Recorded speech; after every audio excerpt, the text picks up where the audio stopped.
बिस्मिल्लाहिर्रहमानिर्रहीम। अस्सलाम वालेकुम डियर स्टूडेंट्स। अच्छा जी बेटे जी, आज का हमारा टॉपिक है रिप्रोडक्शन इन फंजाई। तो पिछले लेक्चर में हमने फंजाई के बारे में, न्यूट्रिशन के बारे में पढ़ा है कि फंजाई किस तरह खाना खाती है। आज हम यही सीखेंगे कि फंजाई में रिप्रोडक्शन किस तरह होती है। तो फंजाई में रिप्रोडक्शन के लिए दो मेथड जो है हमारे पास बहुत ही कॉमन है, ये चलते हैं सेक्सुअल या एसेक्सुअल रिप्रोडक्शन। तो पहले हम एसेक्सुअल रिप्रोडक्शन को देखेंगे। छोटे छोटे पॉइंट हैं फेमिलियर, जिनको आप पहले ही छोटी छोटी क्लासेस में पढ़ के आए हैं। तो उसके बाद दूसरा मेथड हमारे पास है सेक्सुअल रिप्रोडक्शन। तो एसेक्सुअल रिप्रोडक्शन जो है, अगर हम उसकी बात करें, कह रहा है कि asexual reproduction in fungi by conidia के थ्रू होती है, स्पोर्स के थ्रू होती है, फ्रेगमेंटेशन और बडिंग। तो ये चार मेथड हैं जिनके थ्रू फंजाई के अंदर जो है रिप्रोडक्शन होती है: conidia, spores, fragmentation and budding. ठीक है, इनको वन बाय वन हमने डिस्कस करना है। तो सबसे पहले जो ज़्यादा इसमें मोस्ट कॉमन है वो स्पोर फॉर्मेशन है। देखते हैं स्पोर फॉर्मेशन किस तरह। स्पोर फॉर्मेशन एक्चुअली जो है ये हर ऑर्गेनिज्म में स्पोर्स बनते हैं। आपने बैक्टीरिया पढ़ा, बैक्टीरिया भी स्पोर्स बनाता है। उसके अलावा हमने फंजाई जो है ये पढ़ रहे हैं, फंजाई भी स्पोर्स बनाता है। इवन कि आप किंगडम प्लांट्स की बात करो तो प्लांट्स भी स्पोर्स बनाते हैं। तो स्पोर्स बनाना जो है ये एक ऑर्गेनिज्म का एक कॉमन करेक्टर कह लें। स्पोर एक्चुअली तब बनाते हैं जब कि कंडीशन जो हैं, वो हालात जो हैं वो अनफेवरेबल नहीं है, और उस अनफेवरेबल कंडीशंस को टॉलरेट करने के लिए ऑर्गेनिज्म क्या करते हैं, स्पोर्स बना लेते हैं। स्पोर जो है ये ऐसी बॉडी होती है जो कि जब अनफेवरेबल कंडीशन गुजर जाती हैं, तो अनफेवरेबल कंडीशन जैसे ही गुजरती हैं तो दोबारा वो ग्रो करके एक नया ऑर्गेनिज्म बना देते हैं। इस चीज़ को हम स्पोर कहते हैं। तो आइए सीखते हैं कि स्पोर फॉर्मेशन फंजाई में किस तरह बनती है। कह है कि spores are produced within the reproductive structures called as sporangia. तो स्पोरेंजिया जो है ये एक रिप्रोडक्टिव स्ट्रक्चर है, ठीक है, फंजाई का, जिसमें स्पोर्स बनते हैं। तो अगर यहाँ आप डायग्राम पे गौर करें तो ये जो है इस तरह, ये आपको एक गुब्बारे की तरह की थैली सी नज़र आ रही है जिसका नाम है स्पोरेंजिया। ठीक है, स्पोरेंजिया के अंदर क्या बने हुए हैं, स्पोर्स बने हुए हैं। ठीक हो गया। और इस स्पोरेंजिया को एक डंडी ने उठाया हुआ है। इस डंडी को हम कहते हैं स्पोरेंजियोफोर। स्पोरेंजिया को उठाया हुआ है। फोर हम कहते हैं कि यानी किसी डंडी को, डंडी लाइक स्ट्रक्चर को, ऐसी डंडी जिसने किसी स्पेशलाइज्ड स्ट्रक्चर को उठाया हो। क्योंकि स्पोर को उठाया ना, तो ये sporangiophore which is cut off from hyphae by a complete septa. तो जो कह रहा है कि हाइफी इसको कंप्लीट यानी टोटली तौर पे काट देती है। अगर आप यहाँ थोड़ा सा देखें तो यहाँ आपको एक सेप्टम नज़र आता है। तो ये जो सेप्टा है ये नीचे वाले हाइफी और जो ऊपर स्पोरेंजिया है इनको आपस में अलग करवाता है, सेपरेट करवाता है। This is septa. ठीक हो गया, ये सेप्टा। सेप्टा हमने पढ़ा है पीछे के एक पर्दे को कहते हैं सेप्टम, सेप्टा। अच्छा जी, उसके बाद प्रोडक्शन की ये बनते किस तरह, ये स्ट्रक्चर तो आपने देख लिया। स्पोरेंजिया क्या है, स्पोर क्या है, सेप्टा क्या है, स्पोरेंजिया फोर क्या है। अब इनकी प्रोडक्शन ये बनते किस तरह हैं। Spores are produce sexually as well as asexually. ये सेक्सुअली भी बनते हैं और एसेक्सुअली भी बनते हैं। आने वाले लेक्चर्स में हम फंजाई की क्लासेस को डिस्कस करेंगे। एस्कोमाइकोटा, सीडियोमाइकोटा, जाइगोमाइकोटा, उसमें देखेंगे कहीं सेक्सुअली कहीं एसेक्सुअली किस तरह बन रहे हैं। ठीक हो गया। अच्छा जी, उसके बाद है इसके कुछ करेक्टर्स, स्पोर्स के कॉमन करेक्टर्स। ये कह रहा है कि फ़र्स्ट ऑफ ऑल ये अप्लाइड होता है, नॉन मोटाइल होता है, और उसके अलावा प्रोड्यूस्ड इन लार्ज नंबर। और ये अगर आप यहाँ देखें तो ये बहुत ही ज़्यादा लार्ज नंबर में ये बनते हैं। तो इनके नंबर्स बहुत ज़्यादा होते हैं स्पोर्स के। और फिर कह रहा है कि ये स्मॉल होते हैं, छोटे छोटे होते हैं। अगर देखा जाए तो ये बिल्कुल छोटे छोटे स्ट्रक्चर्स होते हैं, स्मॉल। तो ये इसके कुछ कॉमन करेक्टर्स हैं। उसके बाद है इनका डिस्पर्सल, यानी ये किस तरह मुंतशिर होते हैं। बन तो गए ना, अब इनके बिखरने का क्या तरीका कार है।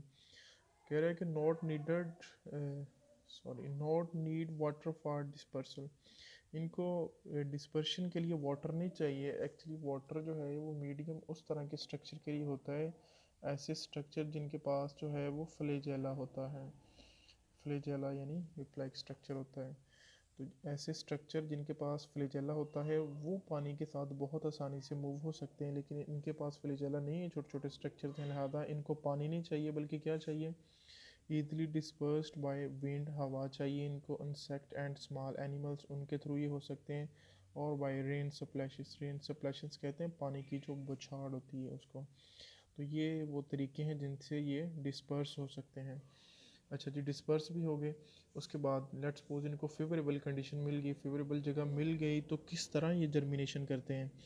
तो इनमें किस तरह जर्मिनेशन होगी, कह रहा है कि spores land at suitable place. First of all कि इनको एक सूटेबल प्लेस चाहिए। अगर इनको सूटेबल प्लेस जब तक नहीं मिलती तो इनके अंदर जो है वो जर्मिनेशन नहीं होती। जैसे सूटेबल प्लेस मिल गई तो they will germinate, and germinate होंगे, प्रोड्यूस न्यू माइसीलियम, और क्या बनाएंगे, एक न्यू माइसीलियम बनाएंगे। फंजाई की बॉडी को माइसीलियम कहते हैं।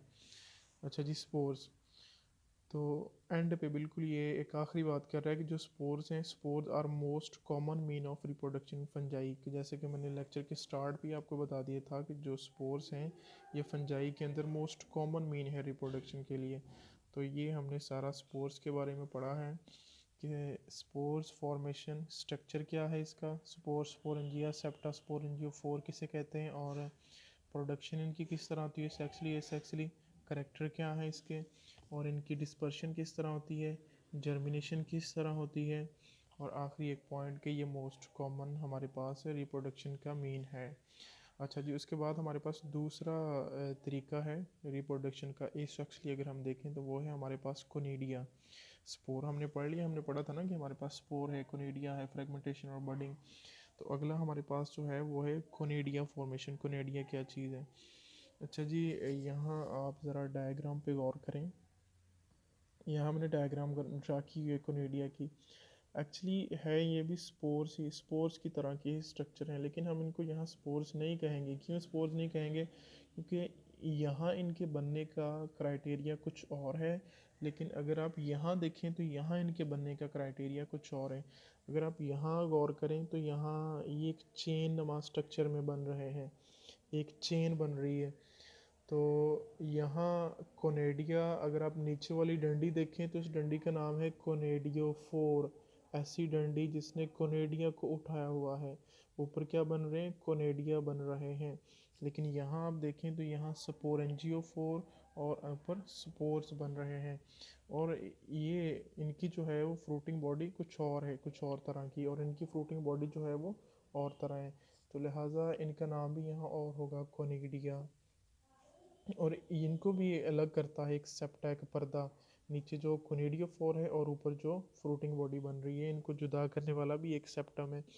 तो ये चेन की फॉर्म में भी होते हैं और इस तरह ये समवट कॉम्पैक्ट फॉर्म में भी हमारे पास पाए जा सकते हैं। अच्छा जी, कोनिडिया फॉर्मेशन में कह रहा है कि produced and cut off from modified hyphae. ये जो मॉडिफाइड हाइफी है, हाइफी हाइफी से ही मिलके बनते हैं, मॉडिफाई हो जाते हैं और आपस में डिवाइड होके कोनिडिया बना देते हैं। सेपरेटेड बाय अ सेप्टा, और ये भी किससे, एक सेप्टा से इनको सेपरेट किया हुआ है। अच्छा जी, इनके जनरल करेक्टर्स क्या हैं। फर्स्ट ऑफ ऑल कह रहा है कि ये नॉन मोटाइल हैं, ये भी मोटाइल नहीं है, लिहाजा इनको भी कोई ना कोई मीडियम चाहिए डिस्पर्शन के लिए। एसेक्सुअली स्पोर्स, ये भी एसेक्सुअली प्रोडक्शन के थ्रू बने हुए हैं। आल्सो कार्ड, ये इंपॉर्टेंट है, यहाँ नेकेड स्पोर, इनको नेकेड स्पोर भी कहा जाता है। यहाँ आप देखें तो इनके इर्द गिर्द कोई एक्स्ट्रा अनवेलप नहीं है, लेकिन अगर आप यहाँ देखें तो स्पोर्स के इर्द गिर्द एक प्रॉपर अनवेलप है, जिसको हमने स्पोरेंजिया कहा हुआ था। एक यूं थैली है जिसके गिर्द लपेटे हुए हैं, लेकिन यहाँ ऐसा कुछ नहीं है। ये बिल्कुल बेचारे जो हैं ये, इनका गड़बड़ नहीं है, लिहाजा इनको हम नेकेड स्पोर्स का नाम देंगे। अच्छा जी, not produced inside the sporangia, कह रहा है कि ये स्पोरेंजिया के इन साइड पे नहीं बनते जिस तरह उधर स्पोर्स बन रहे थे। प्रोड्यूस्ड इन लार्ज नंबर, और ये नंबर में बहुत ज़्यादा होते हैं। Can survive for several week, और ये कह रहा है कि कई हफ्तों तक जो है ये सर्वाइव कर सकते हैं। अच्छा जी, उसके बाद जर्मिनेशन इनमें किस तरह होती है। जब भी इनको फूड मिलेगा ये जर्मिनेट कर जाएंगे। काज रैपिड कलोनाइजेशन ऑफ न्यू फूड, जब भी इनको न्यू फूड मिलता है तो वहाँ ये ग्रो करके कलोनाइजेशन की शक्ल अख्तियार कर देते हैं, अपनी कॉलोनियाँ बना लेते हैं। तो ये दो मेथड हमने पढ़ लिए हैं, कोनेडिया और स्पोर, ये दोनों ही इम्पोर्टेंट थे। उसके बाद छोटा सा एक और है बडिंग और फ्रेगमेंटेशन। फ्रेगमेंटेशन बिल्कुल सिंपल है, देखते हैं वो भी।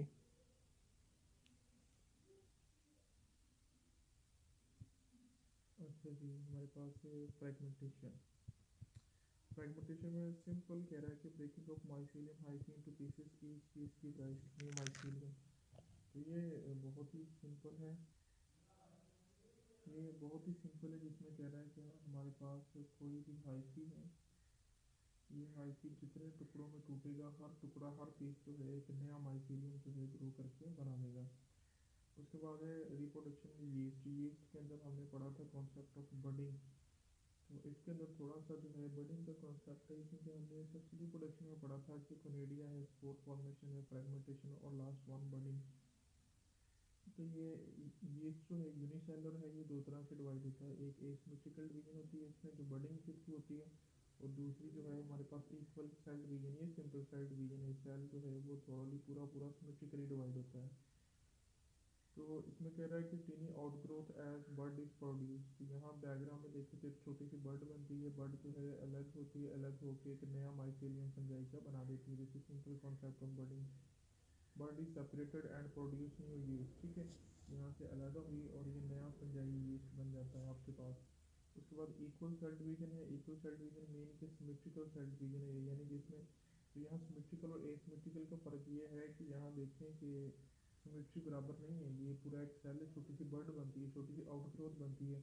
सिमेट्री इक्वल तभी होगी ना जब यानी ये जो बर्ड बन रही है ये भी सेल के साइज की, लेकिन ये छोटी होती है साइज में, तो ये एसिमेट्रिकल। लेकिन यहाँ हम देखें तो जिस तरह का पेरेंटल सेल था उसी तरह के डॉटर सेल्स बन रहे हैं, तो दिस इज सिमेट्रिकल, इसको हम सिमेट्रिकल डिवीजन कहते हैं। तो ये थी हमारे पास एसेक्सुअल रिप्रोडक्शन इन फंजाई। तो उसके बाद रिप्रोडक्शन को आज हम इंशाल्लाह कंप्लीट करेंगे। आगे सिंपल सा है सेक्सुअल रिप्रोडक्शन, उसको भी देखते हैं अभी हम।